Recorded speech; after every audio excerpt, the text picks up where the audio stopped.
Imaginez que chaque personne que vous rencontrez laisse une empreinte dans votre vie.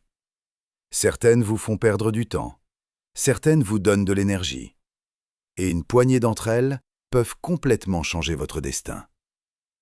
Le problème, c'est que la plupart des gens évaluent leurs relations avec leurs émotions, alors qu'en réalité, les relations fonctionnent comme un système à plusieurs niveaux.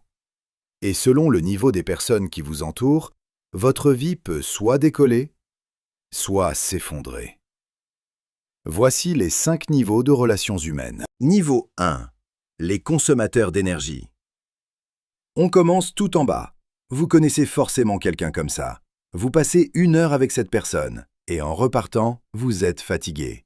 Elle se plaint de son travail, de son ex, du gouvernement, du temps, de l'économie. Peu importe le sujet, le problème est toujours ailleurs. Ces personnes vivent dans un état permanent de réaction. Elles ne cherchent pas des solutions, elles cherchent des compagnons de souffrance. Le plus dangereux, leur pessimisme est contagieux. Au bout de plusieurs mois, vous commencez à penser comme elles, sans même vous en rendre compte. Comme le disait l'entrepreneur Jim Rohn, vous devenez la moyenne des 5 personnes que vous fréquentez le plus. Niveau 2. Les compagnons. Ici, les choses s'améliorent. Ce sont les amis classiques. Vous passez de bons moments ensemble, vous rigolez, vous sortez, vous partagez des souvenirs. Mais il existe une limite.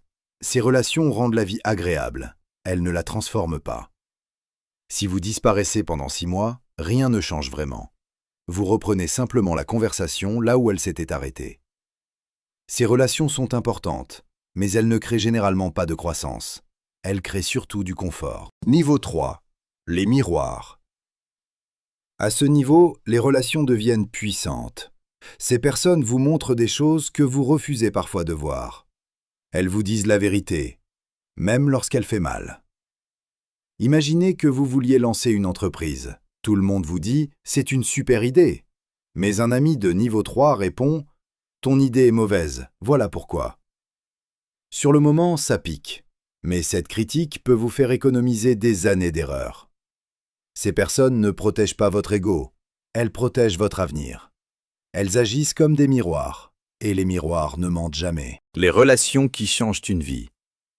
À partir d'ici, les relations cessent d'être émotionnelles, elles deviennent transformationnelles.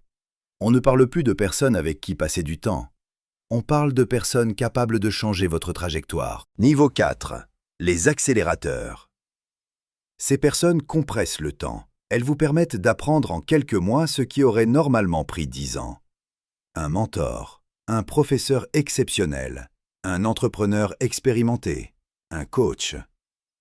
Imaginez 2 personnes qui veulent devenir millionnaires. La première avance seule. La seconde est guidée par quelqu'un qui a déjà réussi. Après 5 ans, l'écart peut être gigantesque. Pourquoi? Parce que l'expérience des autres est un raccourci. Les accélérateurs vous évitent les détours. Ils vous montrent directement les virages dangereux. Niveau 5. Les architectes de destin. Tout en haut se trouvent les personnes les plus rares, celles qui changent littéralement votre vie. Parfois, ce n'est même pas intentionnel. Une rencontre, une conversation, un partenaire, un associé, un investisseur. Une seule personne peut vous faire déménager dans un autre pays, créer une entreprise, changer de carrière, fonder une famille, ou découvrir une version de vous-même que vous ne connaissiez pas. Lorsque vous regardez les biographies des personnes les plus accomplies du monde, on retrouve toujours ce point commun. À un moment précis, quelqu'un a ouvert une porte, et toute leur vie a changé. La plupart des gens passent leur temps à chercher les bonnes opportunités. Mais les plus grandes opportunités portent souvent un prénom. Parce qu'au final, votre avenir dépend moins de ce que vous savez que des personnes avec lesquelles vous choisissez de construire votre vie. Alors regardez votre entourage aujourd'hui. Qui vous vide? Qui vous fait progresser? Et surtout, qui pourrait changer votre trajectoire dans les 10 prochaines années?